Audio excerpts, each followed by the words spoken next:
Hello అండి.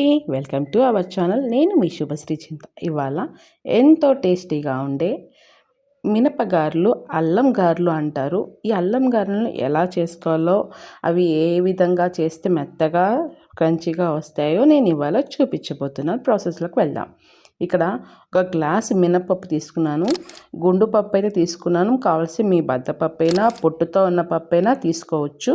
పొట్టుతో ఉన్న పప్పు అయితే కొంచెం ఎక్కువ మినిమం 8 గంటలలా నానాలి. అప్పుడైతే మినపప్పు పించి పొట్టు డివైడ్ అయ్యి మీకు టేస్ట్గా ఉంటాయి.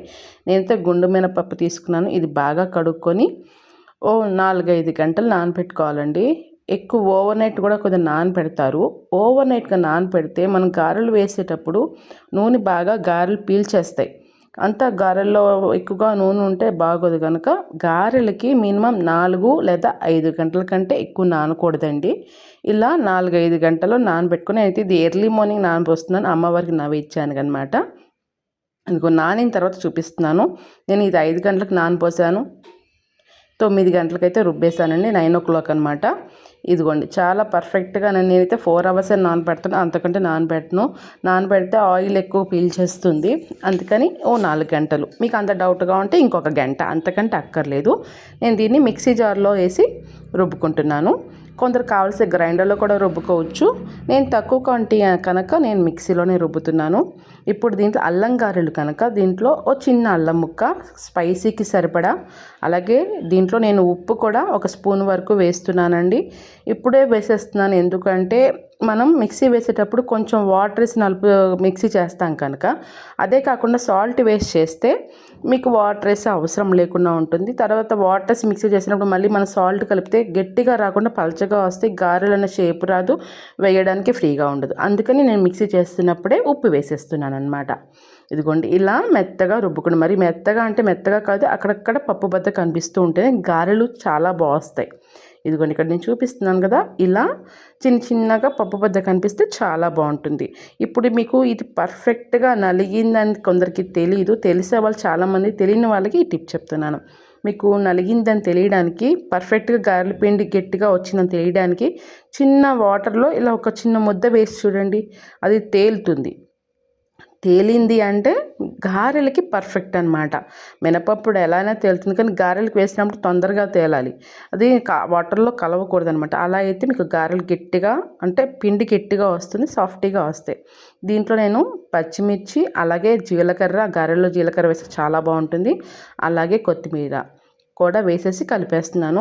ఇక్కడ మేము చాలా తక్కువ తింటాం కనుక ఆల్రెడీ అల్లం వేసాను కనుక కొంచెం స్పైసీ ఉంటుంది. నేను పచ్చిమిర్చి ఒకటే వేస్తున్నానండి.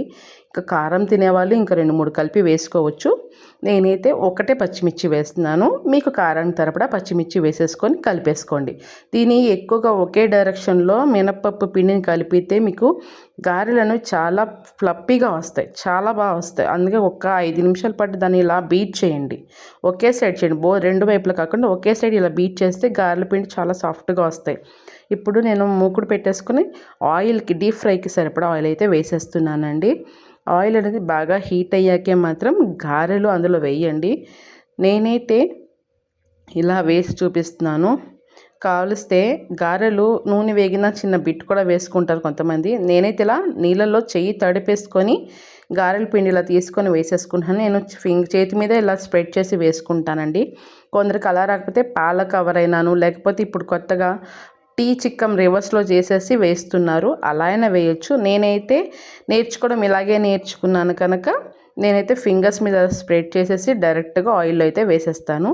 ఇలా వేయగలిగిన వాళ్ళైతే వేసుకోవచ్చు, లేకపోతే పాల కవర్తో అయినా వేసుకోవచ్చు. ఇప్పుడు కొత్తగా టీ చిక్కాలు వస్తున్నాయి, వాటితోనే ట్రై చేయండి.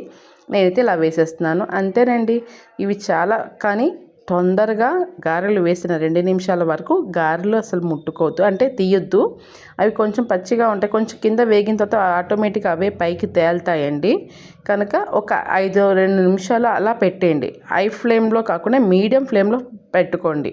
హై ఫ్లేమ్లో పెడితే గారెలు పైనంతా కుక్ అంటే ఎర్ర రంగు వచ్చేసేసి లోపల పిండి అనేది ఉడకదు, పిండిగా ఉంటుంది.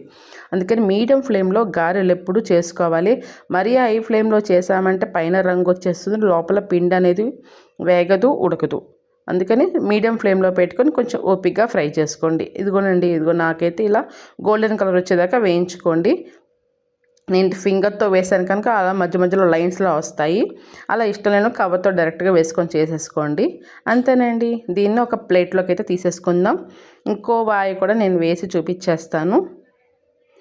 ఇవి మనం ఎప్పుడు దీన్ని హాట్ ప్యాక్లో మాత్రం పెట్టకండి, చల్లగా అయిపోయి మెత్తగా అయిపోతాయి. ప్లేట్లో వేసి ఓపెన్గా పెట్టండి. కింద టిష్యూ పేపర్ వేసుకుంటే ఎగస్ట్రా ఆయిల్ అనేది పీల్చేసుకుంటుంది.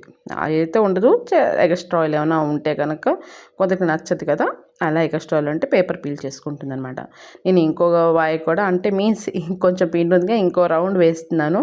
మేమైతే వాయి అంటాము, మీరేమంటారో నాకు తెలీదు. రెండో వాయి కూడా వేసేసి తీసేస్తున్నాను అనమాట. ఇదిగోండి, ఇవైతే సర్వింగ్ ప్లేట్లోకి తీసేసుకుందాం. గారెలు వేసేయడం అయిపోయింది.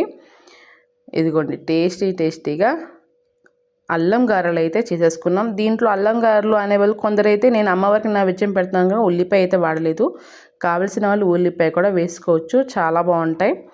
ఇలా అయితే ట్రై చేయండి. ఇంకా అల్లం గారెలలో ఉల్లిపాయ అనేది అంత టేస్ట్గా కనుక నచ్చని వాళ్ళు, నచ్చే వాళ్ళు ఉంటే వేసుకోండు, నచ్చిన వాళ్ళు అయితే స్కిప్ చేసేయండి. నేను ఇది అమ్మవారి కోసం కనుక ఇందులో ఉల్లిపాయ అనేది వాడలేదు. ఇంతేనండి, చాలా ఈజీగా అల్లం గారెలు ఈ విధంగా చేసుకొని అమ్మవారికి నైవేద్యం పెట్టుకొని చేసుకోండి. మొదటిసారిగా నా వీడియోస్ ఎవరైనా చూస్తున్నా సబ్స్క్రైబ్ చేసుకోండి, లైక్ చేయండి. Thank you.